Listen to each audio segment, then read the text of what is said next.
I earned my degree online at Arizona State University. I chose to get my degree at ASU because I knew that I'd get a quality education, they were recognized for excellence, and that I would be prepared for the workforce upon graduating. To be associated with ASU, both as a student and alum, it makes me extremely proud, and having experienced the program, I know now that I'm set up for success. Learn more at asuonline.asu.edu. Oh, what are you doing? I'll tell you what you're doing. You're listening to the Elder Scrolls Lorecast. Either you are, or I'll be skipping rope with your entrails. Ta-ta.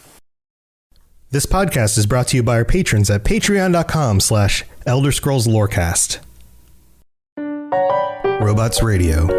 Games. Lore. Stories. Community. Just press play.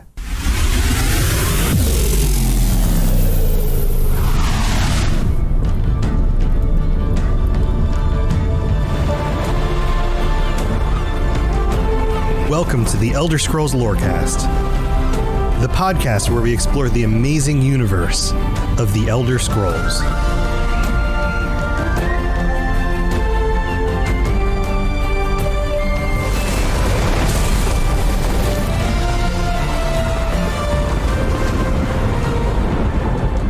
Adventurers, welcome back to the Elder Scrolls Lorecast. This is your host, Tom, or today I'm Spooky Tom, and Scary Lotus. Whoa! I wasn't briefed about any Spooky Tom. I'll be Spooky Tom. You can be Scary Lotus. This is Scary Lotus, my co-host, because it is Spooptober, and we're done talking about Daedric Princes, which are pretty spoopy.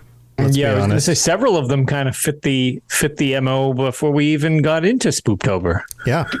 But a few years ago, I did like an entire month of Spooptober, and so we had to squeeze at least one weekend of something that is particularly creepy. And Lotus, I'm going to paint you another picture. I'm having fun doing this. I'm going to paint you a picture. My mind's easel is prepped. All right. So before we reveal the focus of this spooky episode, I want you to imagine that you're a Nord. You're a Nord in the cold north of Skyrim, and you and your family are settling down to a nice warm meal of sweet rolls. And out in the snow, you hear footsteps through the snow. And you're like, what is that? It's dark out. Why would there be something out? It's late. It's dark. And then you open the door. You don't see anything. And then around the back of the house, you hear like it's digging a hole. I'm on the edge of my seat. And you go in the back of the house. And you see in front of you a small group of human-sized creatures with no noses and pointy ears. And they're not goblins. And immediately they look at you without opening their eyes because they didn't actually see you coming. They only heard you coming. And they pull out their crude weapons. And you manage to fend them off. You scare them off. You are a mighty warrior of a Nord. And the next day you go back there and you see the remnants of the hole that they were digging and what they were doing. But in the dark, it was very hard to see these pale creatures. And so you tell your friends, hey, can you do a Nord voice? Hey. Great. So you go tell your friend Halberd, last night did you see anything in the snow? Oh right, and I forgot we're Swedish. and Halberd's like, what do you mean, Lotus? And then you're like, I swear there are ghosts, noseless ghosts in the snow. And this is how the story of the ghost things gets spread. All right, cool. We should work on the title of the end of that, but outside that, all right, okay, all right. Yeah, but really, what you saw was a Falmer, and for a very long period of time, the Falmer, nobody really knew what the Falmer were. The Nords were being invaded on what they thought was their land by these goblin-looking things. And they came up with all sorts of different names for them, but they didn't actually know what they were. And this is the thing that I love the most about the story about the Falmer. I mean, and we're going to get into it. There's some really dark stuff that goes on and why the Falmer were the Falmer. But basically, they called them snow ghosts. And so you would have told your friend, hey, we were attacked by snow ghosts last night. And your friend would be like, oh, that's scary. But I'm a Nord, so I'm not scared. So I refuse to be scared about this. But the idea to them is, I mean, other than their creation is super messed up, which we'll get into, they're just like one of those, less bump in the night, more bump in the snow, but still. Sure. Yeah, they're creepy. And, since the majority of the population of Earth at this point has played Skyrim, I assume more than a few people have encountered these creepos. Snow ghosts. Yeah. And I love the fact that was one of the titles that the Nords used. And so, I'm sure most of you who have played Skyrim have come across the Falmer. You've dug down into the earth. You've come across these creepy creatures. You figured out that they don't actually see you, but they hear you when you move around and they respond to the things they're hearing, which is really cool the way that actually works in the game. And you may have wondered, well, what are the Falmer? Where did they come from? And if you read through the lore and listen to some of the dialogue in the game, you eventually learn through some of the quest lines that these were snow elves. This was an entire race of elves, just like any other race of elves, high elves or dark elves or Dwemer, and they we're in a tough situation, and we have to go back to the Merithic era. In the Merithic era, you have the snow elves have settled in the north. They're up in Skyrim, and they live on top of the land, and underneath the land in Skyrim and in Morrowind, you have the Dwemer. And then all of a sudden, there's a bunch of mannish creatures that just start showing up from across the sea. The Needs start showing up, and eventually they become the Nords, right? And they want that land for themselves because they don't have anywhere else to go. So you end up with this conflict between the Falmer, who are the snow elves, and that's what Falmer means, is just snow elf. It's not a name that was given to them once they turned into these terrible looking creatures. And they started losing the battle because the Nords were fearsome foes. You're going to say something, Liz? Yeah, the other thing is, which we can do an episode entirely on, the ancient Falmer, as the kind of referred to as the older version of them before we'll get into their current form. De-evolution. I was going to say, it's not really so much an evolution as a de-evolution of their race, but related to them, there was a pretty long-standing war between the Needs and the Falmer, the ancient Falmer. The ancient Falmer, the snow elves. And the snow elves were losing that battle. They were on the losing end of it. They were known as being pretty fierce, adversaries for a while, but unfortunately with their level of cruelty to start with, which is ironic with how their whole existence comes to be, they, like I said, we'll get more into it in a snow elf episode, but some of their cruelty led to such brutal and just extreme retribution from the Nords and the Needs. So it's strange. It almost comes full circle with them, right? From their original being to their creation, which we're about to get into. Right. It's like they kind of what's it called, where you reap what you sow, right? They reaped what they sowed. Kind of. So they end up losing the combat, the battles with the Nords. There's even stories about how Ysgramor cut off their noses in order to make sure that he could tell them apart from any other elf. And of course that stuff sounds apocryphal. It sounds kind of like mythology, right? But the fact that they were losing this seems to be hard lore facts. They were losing, and so they decided to put aside their conflict with the Dwemer, because the Dwemer didn't really get along with anybody. And they said, listen, you're elves, we're elves, maybe we can work out something and we can help each other out here in order to fight back the Nords. And the Dwemer weren't as bothered by the Nords because they lived mostly underground. They didn't have to deal with mostly what the Nords were doing. And there's some conflict between the Nords and the Dwemer, but at this point, but not the same degree by not any the means, same degree, because they're not sharing equal. It's not a battle over equally looked for land. Like right. The Dwemer are, beneath basically where the Nords want. The Nords don't want to dig down into the earth necessarily to live down there. Right. So there's way less conflict where, the land in question is definitely more of a hot topic between the two people both trying to live there and not being capable of getting along with each other for more than like 10 minutes. Right. So the Falmer were desperate and they decide, okay, well, we need to team up with the Dwemer. With the Dwemer's help, maybe we can push back the Nords.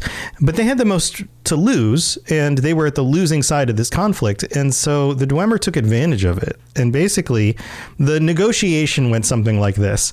We will help you out, but you have to work for us. And if you're going to work for us, then we get to basically eventually evolved into slavery. And on top of that, they took advantage of the situation and fed them a toxic fungi that slowly damaged their evolution over time. It seems like this may have taken a few generations, but over time, they lost their eyesight because of this. Right. And with the way that the Dwemer are known for being so methodical in these stories and calculating, and really it's kind of, almost devoid of any moral compass in many situations, it seemed very much like, hey, how can we twist this to our advantage? No, we'll totally help you. Come on down. But we're going to need you to, pay your fair share. And the whole time while they're there, it's like, oh, how can we subtly turn this from like this being a thing where you help us to just, you're not going anywhere because you physically can't. And now we just have perma slaves. Right. We've got these underground creatures that can't see, so they can live in the dark. We can feed them whatever we want. Toxic fungi. They've now become slaves. And so over time, the Falmer lose the war with the Nords. The deal with the Dwemer doesn't work out. And eventually they become enslaved to the Dwemer. And then you have the moment where the Dwemer disappear from all existence. So you have all of these locations across Skyrim and Morrowind where the Falmer are living enslaved by the Dwemer underground, and all of a sudden their masters disappear.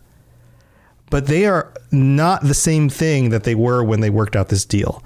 They're still intelligent creatures, but their society has completely changed. They can't see. Their bodies have morphed into these goblin-esque like creatures. They're hunched over. They don't even have the same semblance of language because it's just not the same as what they were. Enough time has gone by. And all of this happens between like the Merthic era and the first era of the world. And so now you have the second era, the third era, all the way to the events of Skyrim, of these Falmer living underground in their own societies, not needing to come to the surface unless they want to. And then when they do, so much time has passed that none of the Nords that are alive anymore even recognize them for what they originally were. And so it goes back to the story I was giving at the beginning. You have this situation where these creatures are showing up randomly and at first very sparsely throughout history. Just kind of on occasion, you would get the story of a snow ghost, or maybe somebody thought it was a vampire, or maybe somebody thought it was a goblin. And these weird stories of strange creatures that go bump in the night. Turns out that they used to be a noble and mighty race of snow elves, and they've been set low and now live underground and seem like these monstrous creatures that just come out every so often. Well, the other thing that's interesting, before we press too far forward, as that they've been around for literally thousands of years at this point. Before the Dwemer were wiped from the plane of Nirn, like you had mentioned, one thing that's interesting is that basically they, as we had mentioned, to flee the battle with the Nords, they went down into the Dwemer mines and all that, and were essentially enslaved again. But then actually, they actually had a rebellion against the Dwemer as well, more or less just from years of enslavement. And I'm guessing it's one of those things where your other senses pick up as you lose senses. And that's very apparent in games because they borderline have sight. Their hearing is so good. Right. Yeah, you can sneak right in front of them if you're quiet enough and your sneak skill is very high and you're very quiet and slow in your movement. But it's really, for the most part, their hearing, their directional hearing is so good they can essentially see you. In fact, they can even cast spells and shoot arrows at things in the dark that they can't see and still hit It's almost like a form of radar type of thing. Yeah. And actually, it's a good point from Rob. Actually, they have archers. Right. It's like, that's blind archers really, and magic users just throwing fireballs at things they hear. With I mean, all the Mer have the larger pointed ears in the series type of thing, but you can almost think of it as like bats with sonar with a lot of these, and their ears are even bigger and more like out. They're coned a little more, right? They kind of stick further off of their heads, so I wouldn't be surprised. Have a bat vibe, that might play into it. That's one of the things that I assume that as their sight degraded as a result of the abuse of the Dwemer, and their other senses picked up, that was where they kind of like formed their own rebellion. They were referred to as the betrayed type of thing. And again, it's actually referred to specifically as the War of the Crag. And it was kind of interesting because specifically those that they fled from, the Nords above, who basically like, hey, cool, we got all this land now. Looks like we're good to go. No more snow elves. It's really interesting to think that below them, the same people they pushed out are now battling the people who quote unquote saved them. And that was going on. They had totally oblivious to it. They're just like wreaking havoc down there. There's a whole different civil war going on below them while they think everything's fine upstairs. So it's really weird. That's just like, unfortunately, the different races, Tamriel, it's a rough place. The arena idea from Arena was a good idea. It's definitely a theme they've stuck with, where everything is like, oh, it's so pretty. Also, life is brutal and everything is awful all the time, and in amongst the pretty sites. So it's interesting to the Falmer and ancient Falmer, or betrayed version of the Falmer, have essentially just been like, after their initial reign, just a whipping race, unfortunately, where it's just like, oh man, just one horrible thing, another horrible thing, another horrible thing. It's like they've had a rough existence. Yeah. There's it's been a rough existence, and so currently, and for the last few ages of the world, for the last few eras, they live underground and they build these little shacks. They've got like disheveled clothing. They do have those among them who can still cast magic. As you come across them in combat, you find that out pretty quick. They also have a certain type of animal that they like to cultivate for their own reasons. And these are the, what are they called? The chaurus. The chauruses. The chaurus and the shell bugs, which makes sense. So like, this is like their cattle.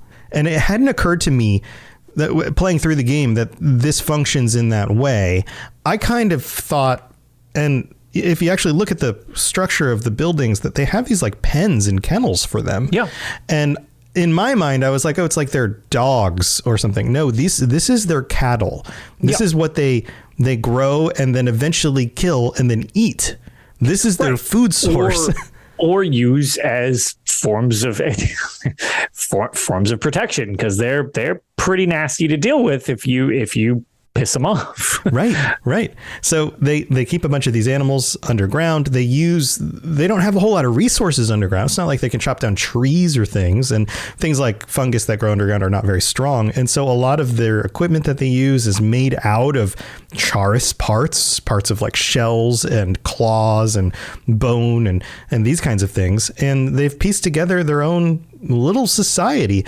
Now, what's deceptive about this society is that you would assume that they wouldn't be very organized. But one of the things that we're told is by the time of the events of the Elder Scrolls Skyrim, they seem to be amassing in numbers larger than they've existed before. They've thrived underground.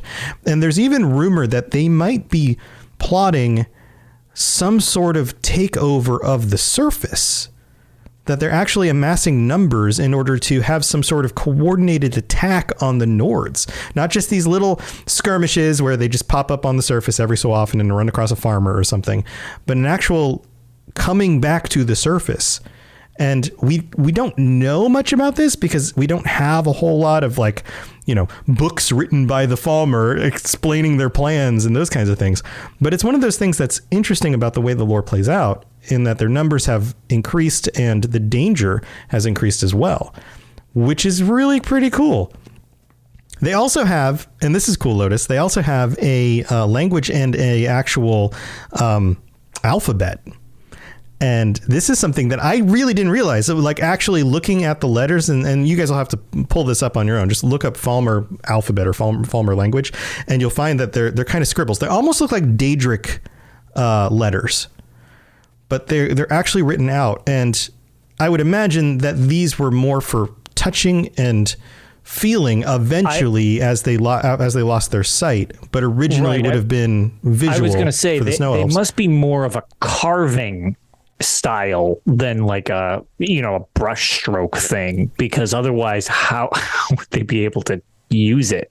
Right, so I assume that whenever this is used, it's almost like a different form of something like Braille, and instead of a raised dot or something like that, it's almost like a specific style of scratching maybe to form these shapes.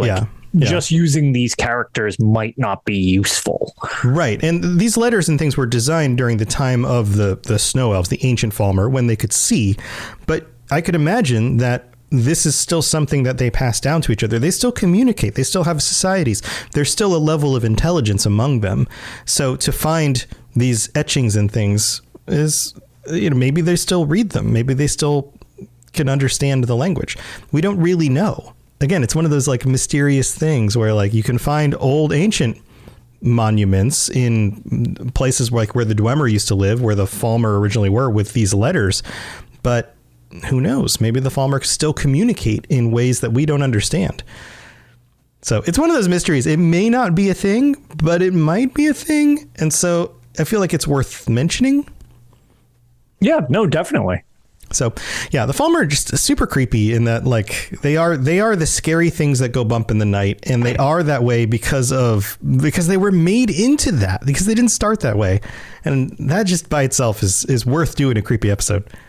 Yeah, their transformation is very jarring, especially when you see what they looked like beforehand, which is very regal, very that's very Altmer-esque, with just you can tell that it's a lot of civility and stuff amongst their culture. And then when you see what they end up with thousands of years later, and it's woof, that is quite the fall from grace, so to speak. Yeah. And I can also see in the way that they look why some people might think they're vampires, because they have they've got the pointy ears, the sharp teeth, the kind of gaunt, pale faces. Yep. They look kind of vampiric, a confusing mix, a little bit bat-like. I'm trying to remember back to. It's so hard to go back, right? It's hard to remember the first time I played Skyrim and when I came across these for the first time, what I thought they were. I don't think I understood what they were at all. I was like, oh, now I'm in some weird dungeon place. I think it was probably one of the quests where you start out in a location that's like a Dwemer ruin or something like that. But then as you dig deeper, you go into the caverns underneath the ruin. And then all of a sudden, these things show up. Yeah, I remember thinking at first, when playing through, from best I can recall, is I was like, oh man, the goblins in this are messed up. Until I realized it's nope, that's not the same thing. Right, and it's weird because they are humanoid shaped. So the question was I remember coming across them and thinking oh, these things are intelligent, but they're not really. But can they see? Can they not? It took me a little while to realize that when I killed one and looked close enough that it didn't really have eyes. And I was like, are they able to see me? Are they, because like you mentioned before, they respond so well as if they can see things sometimes, right, but they can't. So I remember testing that out. If I shoot an arrow against the wall over there, does it turn and find me, or does it go to where the arrow landed? Right. Right. Which sound is it responding to? Or is there a visual here? Or if it's looking towards me and I move, Like, do I shoot or do something? Does it see me? Like, how can I make a sound rather than like, how do I know how to test this? You know, I just remember all those questions about like, how does this work? And then coming across their little huts, their little homes, and feeling like, well, these are meager, but these creatures actually make things. They've created their own little world down here. And then as you get deeper and deeper into their settlements, you find more and more of them kind of nested together, and they're organized. More complex. Yeah. Because I was going to say some of the rope bridges they had connecting them and stuff like that. That's, I would assume, a long period of time in order to craft this stuff when you can't see it. Like, right. Having this all come about and form these underground cities and stuff like that, it's got to be such a time-consuming thing, especially when, you know, you've got the area down in Blackreach and all that under Skyrim, and you know, they explore a lot more of that in ESO before some of the caves collapse going into Skyrim the game. Mm-hmm. Because so much time has passed, but they were much more open originally before some of the cave networks kind of collapsed in and sectioned themselves off and stuff like that. You could see that they were just like straight up settlements that they had constructed underground, and it's like done in the darkness. So they have the advantage against any prey who literally uses sight to try to get around. It's like they're at the advantage when you're underground, and you've got that weird ambient glow that stuff like Blackreach has, where it's just like that bluish purple type of coloring that comes out of all the rocks and the geodes and stuff like that. But using that to light your way is a lot different than just like, okay, well, I don't need to rely on sight. Like, just pitch black is totally fine with me because I'm sensing where you are based on your sound, where you don't know how to attack me if you can't see me. Yeah. So they become kind of the predators in that area instead of the prey. Yeah. It's kind of a creepy thing. It's one of those things that, like, if I were younger when I played the game for the first time, I probably would have been a little bit more creeped out going down into the depths and coming across these guys, you know, as opposed to playing it as an adult. And the other thing I really like about them is the design of like the armor and the way that they're using, again, the materials of like the shells and the pieces of things that they get. And I always found it odd that, like, by the time I was exploring Dwemer ruins and then exploring Falmer locations and those kinds of things in the game, oftentimes the armor and the weapons from the Falmer were some of the better things I could find just out in the world. So I'd end up having to use them. And then I always felt weird. They're just very heavy. Right. And then even the helmets even occlude the eyes. So I remember feeling like, this is so weird to be walking into like a village, right, with this like Falmer armor on. Like, I look like a weirdo. Like, hello, fellow humans. Right, like, what is going on? It's so weird. I remember that phase of the game for a few hours, just wearing some of that gear before I found better gear and leveled up, being just like, this is really weird, but it's the best thing I have right now. So I guess I'm just going with it. It is. It's actually like a pretty decent mid-tier type of weapon and armor. The problem is, like I had mentioned, it's very, very heavy, which is kind of interesting because it's aesthetically, it's like a weird mix between sort of almost like bone mold and like chitin. Mm-hmm. But then it's like when you really look at it, it's like, it almost looks like when you, I don't know, it always, it's probably just sort of the art style of the time with Skyrim when it came out in 2011.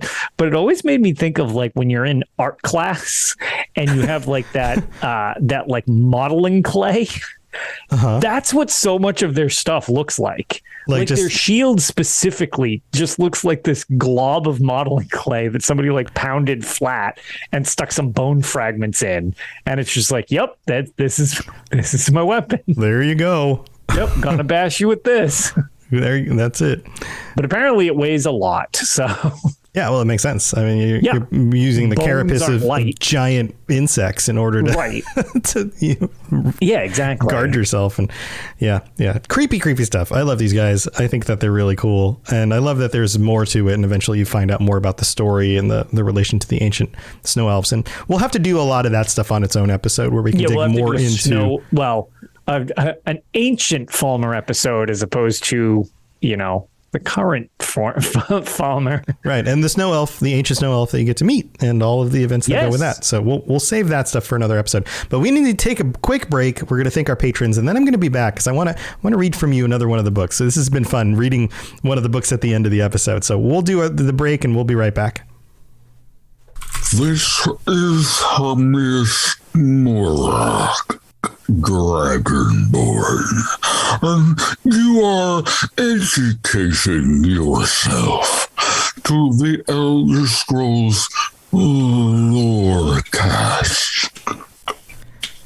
This week, we've got a bunch of new patrons. We got to welcome some new people. We have Thomas B., Ron Carr, AMR 198, Eric P., and Grant signing up on the Patreon. Welcome to the Patreon. I'm so glad you're here. I hope you are enjoying the bonus episodes and all the extra stuff that you can get over there, the ad-free episodes and all of that. If you're interested in joining us, go to patreon.com/Elder Scrolls Lorecast and check out all the different tiers. If you sign up as a tier 4 or higher, this week you'll get to join us on the chat episode, which is just 1 week away. It is currently the 20th as we record this on Thursday night live on Twitch.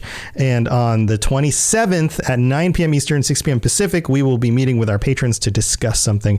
And I think it would be really cool to talk about creepy stuff again. I always like creepy stuff and maybe come at it from a different angle. But patrons, jump on the Discord. Let me know what you think. Let me know if you have some ideas of things that we could discuss next week and what you guys want to talk about. And also, I don't say this enough. If you're still somebody who's catching, like if this is in the future and you're like, I've got another 100 episodes to go before I catch up, I'll join them then. A lot of times people put that off. They put off joining the Patreon in order to wait till they've listened to everything. You don't need to have listened to everything. It's totally cool. We would rather just get to meet you and have you join us. So don't worry about that. And on top of it, if you sign up for the Patreon now instead of later, you don't have to listen through all the ads because you'll have all the ad-free episodes. So that's the way it's designed that way. So you don't have to actually wait till you get through the 200 plus episodes before you can come join us. So go check that out. And thank you to our new patrons. Also, thank you to all. We're at 111 right now, 111 patrons, and our 3 Daedric Princes, Dylan A., Kira C., and Noodle Al Dente. Thank you for your support. Very much appreciated. And we have a new review. This one came in on Apple Podcasts. So if you leave a 5-star rating and a review, I'll read it out on a future episode. This one says, best TES podcast out there by X Hail the Hammer X. Hail the Hammer in the US. And they write, this is the most well put together and engaging podcast out there. And to top it off, it's man, I can't read. It's full of so much lore and digestible information about TES. This is my go-to, and it's the only one I can watch over and over without getting tired of it. Keep up the great work, and thank you.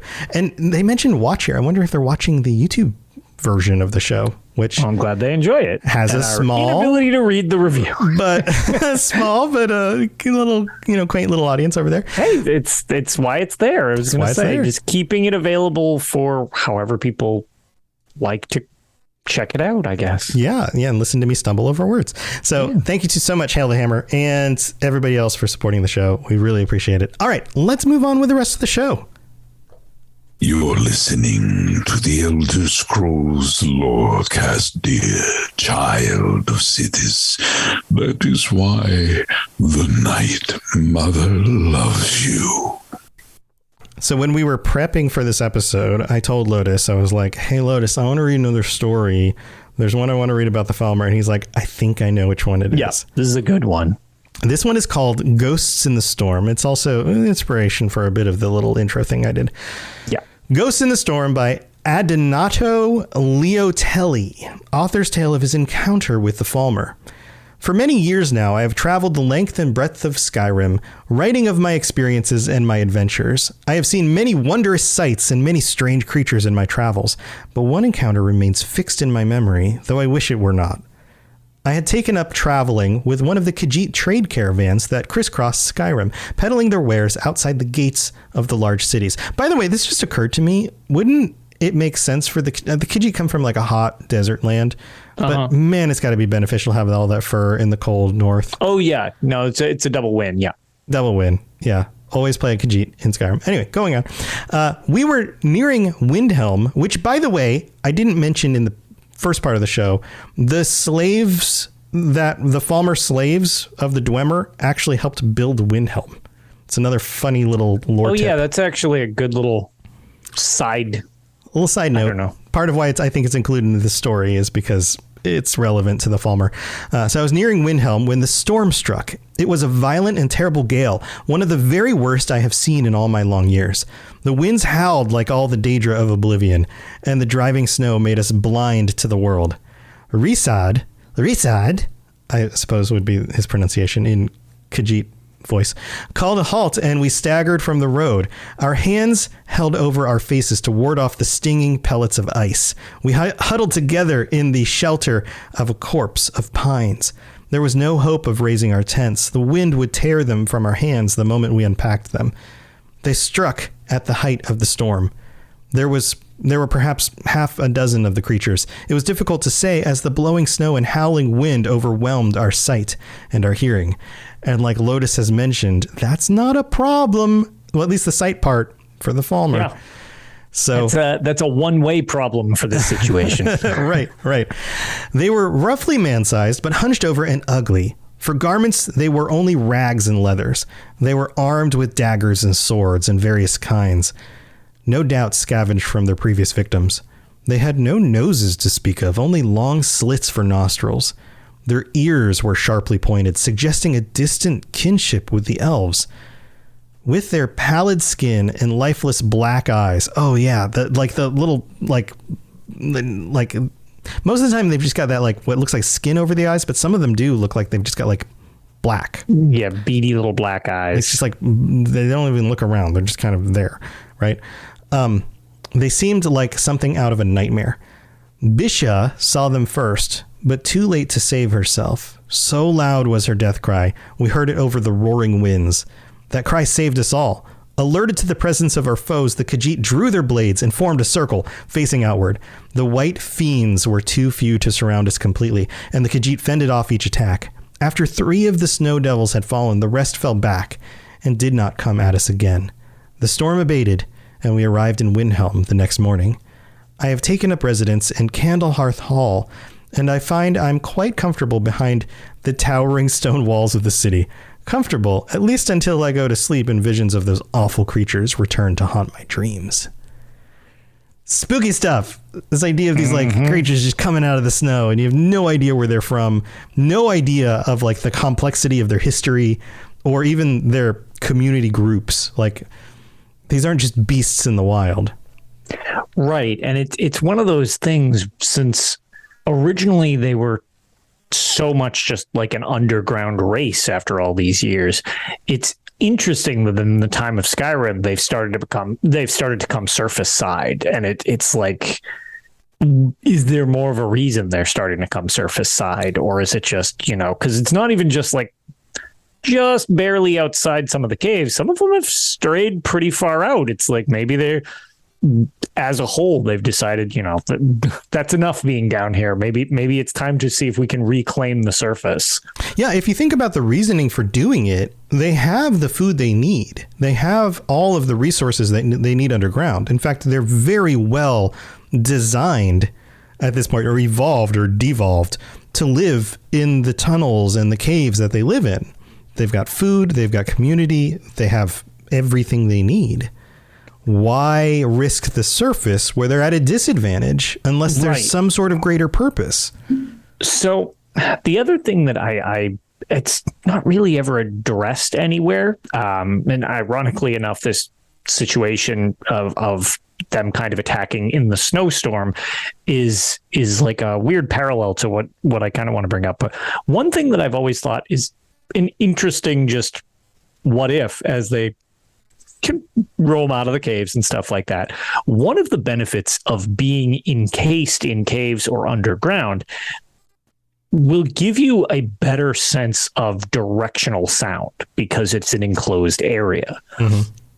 Sound in a giant open field is not the same as sound in an enclosed section, a hall, a cave, whatever. A building. A building. Yeah. So it is interesting that a lot of these things that they've kind of got as a huge advantage, I'm curious actually how much of a threat they would be surface side, actually outside. It seems like they would be somewhat limited on what they could do, especially what with, fighting them in an open field or something like that. It's situation of the storm is beneficial because they have that at least to their advantage, where it's like sight again is not an option. And, everybody's working on hearing at that point. And at that point, they'll have, that advantage. But it just seems like it might be harder to use some of their newly acquired gifts as well, surface side, as much. Whoever they're up against is like, let's say they go out of their caves on a sunny day. Yeah. They are now going up against Nords or whatever race who now has the ability of sight and they don't. So even if they could, like, in the distance, hear them and focus on where they are at a distance with their ears, they still don't have the ability of sight.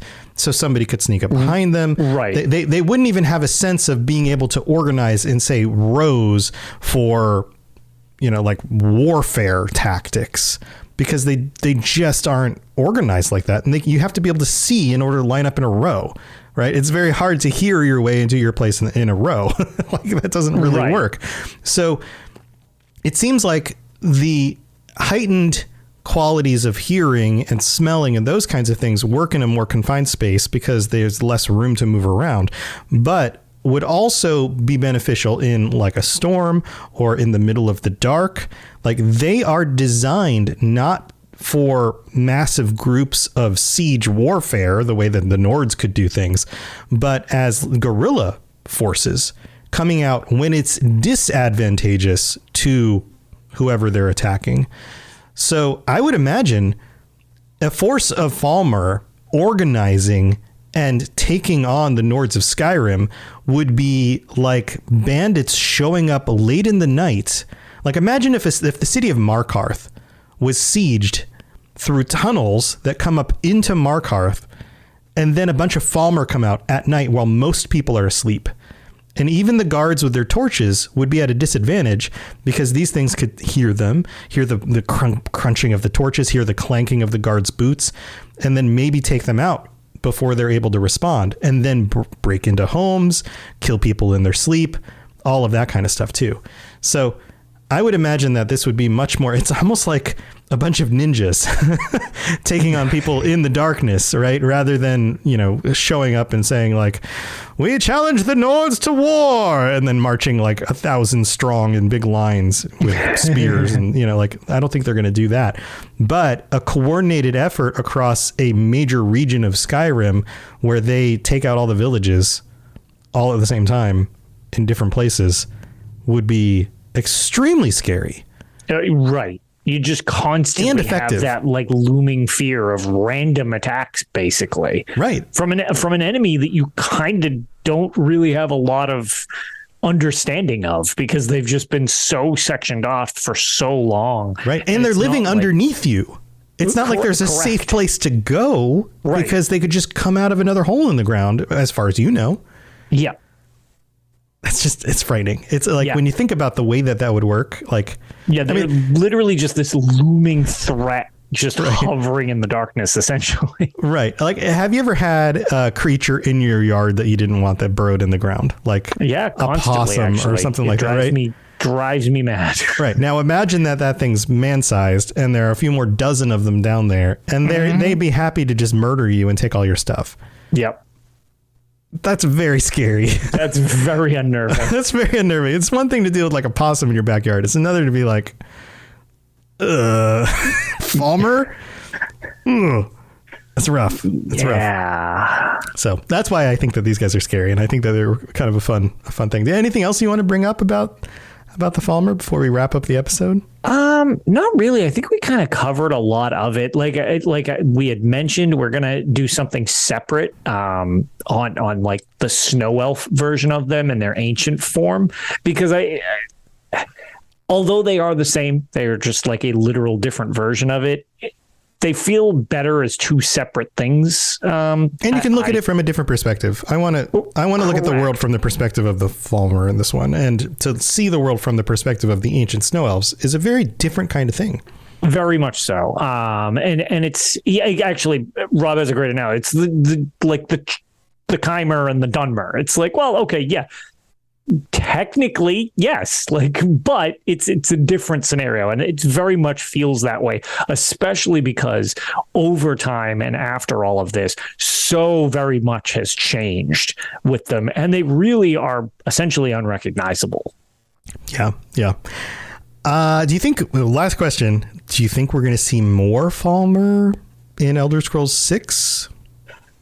I would be surprised if we do, because they do seem like they're relatively confined to the Skyrim region. But what about like if we get Hammerfell and we get like mountains that are on the border with Skyrim, like Snow Peak type of thing? Mm-hmm. Maybe, but so it's interesting you say that, because again, the only place with the current most recent active game being Elder Scrolls Online, when we did the Skyrim expansion, specifically Western Skyrim, we did encounter more Falmer and the Chorus and like all this stuff. And it wasn't really surface side. It was actually, underground. It was when you went to Blackreach. So it would be interesting to see if we're in that type of region again. Is there more of a reason to why they're coming surface side? Yeah. There's no real guarantee that there isn't. So I'm not really too sure if we would see them again with a more advanced, is there like an actual plot to them coming surface side, or are they literally content down in the, underground, and then just some bandit groups come up and like just mug people for the sake of it type of deal. Sure. It's hard to tell. So I don't know. And that's assuming that any of us are, still around by the time Elder Scrolls 6 comes out. Yeah. Or the one after that, if maybe they show up on that one. At that point, maybe we've devolved into Falmer. So who knows? Yeah. Here's what, okay, I lied. One more question. All right. One more question. Right.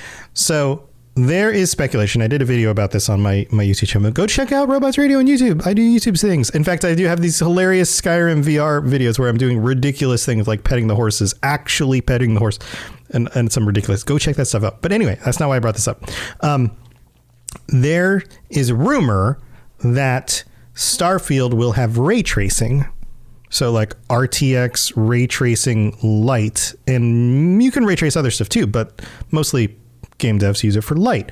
So if they build into the engine the ability to do ray tracing and actually model the bouncing of light in a room or on a starship from a star or through a cave. Okay. What if Elder Scrolls 6 takes more advantage of ray tracing technology and from a sound perspective, and can do it from a sound? Like, what if you could bounce the actual, like your footfall sounds are modeled and bounce through the cave and make the Falmer aware of where you are, or creatures that can see, like the Charis, I assume they can see the light cast from the spell in your hand or your torch, and that's what clues them into you being nearby. Even if you're sneaking and they can't quite see you in that moment, they can see the extent of the light that you're casting. Yeah, just like in a real situation. Wild tech, right? Wouldn't that be amazing? But like that would be wild. But this is one of those things that like it. Go ahead. Go. It would just be that would be. I mean, again, that is. If something like that would be like hyper ambitious, but it would lead to some, if you were willing to mess with it. And I mean, Bethesda sort of kind of does stuff that's pretty neat. Sometimes you can tell it's just screwing with their own tech stuff more than. But they love systems on top of systems on top of systems. It would be kind of cool if you could throw stuff, or like fire an arrow, and get them to look another way so that you can shank them in the back or something like that. And you can kind of do that. Like you can do that in the game now. You can shoot an arrow if you're hidden and you shoot an arrow and it hits a wall. People will go, "What's that?" And they'll go look at where the arrow landed. Right. Like that does happen, and There's some of that works, but one of the complaints about games like Skyrim is that like the sneaking isn't very realistic. You get real good at it, and you can stand right in front of somebody in the light, and they can't even see you, right? But yeah, it's a video game. What if you actually had the bouncing of the light, and so it wasn't just like, are you standing in the shadow part of the room? Are you crouching? What if it was actually modeled so that like you knew if the thing goes, oh, there you are, they see you, like, and you were to play that back and somehow pan the camera around from the other side, that like your shoulder is sticking out, or that like you walked into the cave and you had your torch out and the torchlight bounced off of a few walls down a corridor and into the main room. And then people in the main room saw the light just like you would in a freaking regular room. Like if I walked into your house with a flashlight and I shined it at your windows, you'd be like, who's outside my house shining that flashlight? Right. Well, the thing that I always do find interesting when you relate this stuff to it being a video game and an RPG, where it's like, normally, okay, I'm holding said torch. Mm-hmm. The better you get at sneak, it's kind of hard to conceptualize. I'm getting it better at hiding me holding this torch. Right. To be better so you would have to put the torch away. Right. And then like, on top of that, you could, like, any of the lights in the room, like, remember those thief games? Like, you could put out the lights and then you would and in the thief games, they would model like you're standing in a shadow and then you're like, visibility meter would drop because you were standing in the shadow. But what if it was actually modeled in a way where like you're standing in the shadow, but like your shoulder is like, there's still light hitting your shoulder. The ray trace light is hitting your shoulder, and it knows that the light is hitting your shoulder. It's not about being in the right spot in the room. It's about actually physically taking cover in a way that works in reality. I mean, it's probably more meticulous than you would need to do, but the idea of that kind of tech is really cool. I know what you mean by the idea of it. The only thing is, like, I'm trying to think of how to gamify that in a way. Like, that would make sense in a game where you have a standard level of, okay, I need to hide or whatever. Mm-hmm. But unless they were to remove the concept of sneaking or something like that, it seems like, how would you necessarily have a system where you could get better or worse at sneaking unless you were more... Maybe you get awareness of how much of where the light is on your body. Right. Like maybe it's like you get a visual representation. Like what if you get a visual representation on like the bottom right side of this? When you go into crouch, it's like you're aware your knee is currently very visible. Just like if you were to kind of walk into a room with a bright light and you're trying to hide behind a pillar, and you would like look around and you'd look at the way the shadow was cast from that pillar, and then you would stand in a way that your body wasn't lit by any of the light coming past the pillar. So it would almost become like a bonus to your awareness of your hiding, as opposed to, I'm bad at sneak, so I'm literally a giant, very loud, like light post. Right. And then I become darkness itself. Yeah. But on top of it would be sound too, because the sound would echo through the hallway. So if you're stomping around in iron boots, then you've got more of an awareness of like how far that sound is actually getting in front of you. Sure. That kind of thing. I'm not a game dev by any means. And, I don't know how. It's an interesting idea. You wouldn't want it to be too complex to the point where it would make the game not fun. But there might be fun ways. Always a line. I would imagine you've got to kind of skirt. But there might be fun ways to work the tech in that make it kind of more interesting. Yeah. I don't know. That's it's the infant baby of a thought. Ray tracing is so new to being common. It's interesting to think of what people might end up doing with it down the line. Right. As it becomes more readily adopted. Right. And by the time we get something like an Elder Scrolls 6, it's going to be like 4, 5, 6 years from now. We might even have another series of consoles out, better ray tracing capabilities, a bunch of new graphics cards by then. And it might be one of the things you can turn on and turn off. But if you turn it on, then you know that when like Rob says in chat, the seeing eye dog Charis saw the light cast from your torch. It's because, oops, I didn't put my torch away. That light bounced 2 or 3 rooms ahead of me, and the Charis thought there's something over there, so it came to look. Sure. So I don't know. Could be fun. Interesting thoughts. Yeah. Yeah, I don't know. Chat and listeners, let us know what you think. Join us on the Discord. Send us messages on Twitter. We'd love to hear your thoughts. Lotus, you got anything else going on? We announced our Extra Life date coming up. We finally got it all ironed out. We're going to be streaming for the Extra Life charity and the Children's Miracle Network hospitals on December the 3rd. So starting to prep all of that stuff up, getting in touch with ZOS and the unofficial Elder Scrolls pages to organize some giveaways and incentives for people for helping out with the charity marathon. So that's like our big thing that I'm very excited to get kind of like started, because it's been a lot of behind the scenes stuff. Other than that, just recorded Tales. The episode actually came out earlier today, and just kind of continuing stuff on my YouTube, where we're covering more dungeons. We're actually, as of tomorrow, when I release Spindle Clutch 2, we will be done every base game dungeon and some of the DLCs. So wow, if you're interested in the storylines to these dungeons and the Elder Scrolls Online, but don't have a group, don't want to make another character to redo it, anything like that, that's why they're there. They're just storyline playthroughs, not really anything beyond that. And I started Daggerfall, the Elder Scrolls 2 Daggerfall, which is interesting. Yeah, with the Unity version, right? Based on everyone's suggestions, I am doing the Unity version. And honestly, after about 3-ish hours of gameplay from stream, it's really fun. I played it's real ahead of its time. I played maybe an hour of it, and eventually got out of that first dungeon.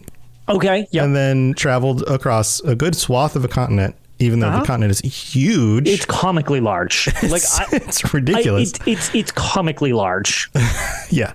But I was impressed for it being such an old game, and the limitations of the graphics and things like that. Also, the weird scaling of things, like the distances between buildings in a town, are just odd. Sure, but then there's some features where it's like, one of the things that blew my mind was the ability to climb, like as a skill. Climbing is a skill. Mm-hmm. You can literally just climb everything. You're just a spider monkey. Yeah, it's like that Zelda game that came out years back. Yeah, so I'm just like, I got to kill some time. I'll just climb this building and just wait up here for a little while. So it's been pretty enjoyable so far, and substantial. Either I made a shockingly good character, or I'm pretty lucky so far, or it's not quite as brutal as the Elder Scrolls 1 Arena and Battlespire, although I've been told that it's basically equal difficulty. So I don't know if I've just been lucky so far. It's hard to tell so far. But I'm certainly. Rob's asking if the enemies can climb. I don't think they can, but I don't know for sure. No, they do not seem like they can, although they are horrible at night and come out and beat the crap out of me. So I'm definitely excited to play some more of it. I'm surprised how much I enjoyed my first few hours with the game. Awesome. And people can check that out on the Lotus of Doom Twitch so I'm channel. Streaming it. I won't be playing it off stream just like I did with the others. I'm going to do the entire playthrough live, and then I will upload the VODs to YouTube, which is just Lotus of Doom as well on YouTube. And unlike the other ones that I had done, I'm actually breaking them into more reasonable episodes. So hopefully they'll be a little more watchable just for people's convenience. Just because people had requested to have an on-demand version of them from the previous two playthroughs, because these are not super commonly played games, and they're pretty rough to go back to if you don't have a lot of patience. So the fact that people are interested in this, I want to make it so that people can check out as much as they would like with it. So I'm trying to keep them to like hour and a half chunks. Even if I have like a 5-hour stream, I'll break it into pieces and release it like that for people. So it's a little more watchable, hopefully. Apparently the first two episodes are better than how it had previously been done. So hopefully that will continue forward. I'll just do minimal editing for them. That's great. Awesome. Yeah, go check that out if you're interested. Always a good time to watch Lotus torture himself. And so I hear. It's always good fun.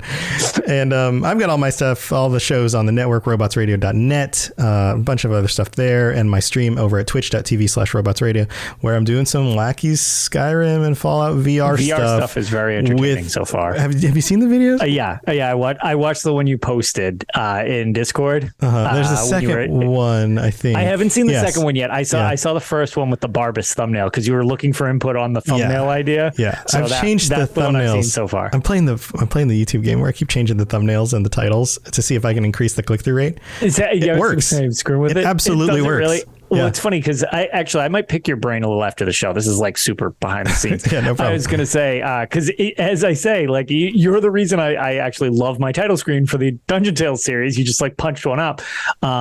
I got to do something for the live stream things. Like I need like some type of cover art for these rather than literally just I take the least awkward looking still frame that YouTube suggests. I'm like, good enough. And I throw that up. Right. I think I actually want to do one for the series, each of the series. Dude, so I've got an idea. I've got an idea for you. Okay. We'll talk later. Right. We'll talk later. But yeah, go check out all our stuff. We put lots of content out there. We hope you guys enjoy it. That's why we do Hopefully it's fun. Yeah. Hopefully it's fun. And let us know what you think. But that's it for this episode. We'll be back next week with our patrons. And maybe some of our new patrons. We're just going to have to find out. And make sure to send us some thoughts over on the Discord and the Patreon channel. And that's it for this week. Thanks for tuning in, everybody. Have a good week. Stay safe out there. We'll see you next time. See you, everybody. Thanks for joining us. We'd love to hear from you. You can reach me on Twitter at robots_radio or Lotus of Doom at Lotus of Doom. Also, you can join us on the Robots Radio Discord channel. You can easily just search Robots Radio Discord on Google or check the description underneath the podcast. Also, this podcast is recorded live every week on Thursday nights, 9 p.m. Eastern, 6 p.m. Pacific on the Robots Radio channels on Twitch, YouTube, and on Facebook. So just search Robots Radio on any of those platforms. Come join us. We'd love to chat with you while we record the show, or before or after. Either way, just come hang out with us. And if you're looking for more information about my shows and the shows on the Robots Radio Network, go to robotsradio.net for all the information about all the shows on the network, including the Robots Radio Rocket Club, where I help both new and existing podcasters to grow their shows, build their audiences, and create the best podcasts they possibly can. All of that at robotsradio.net. We'll see you next time.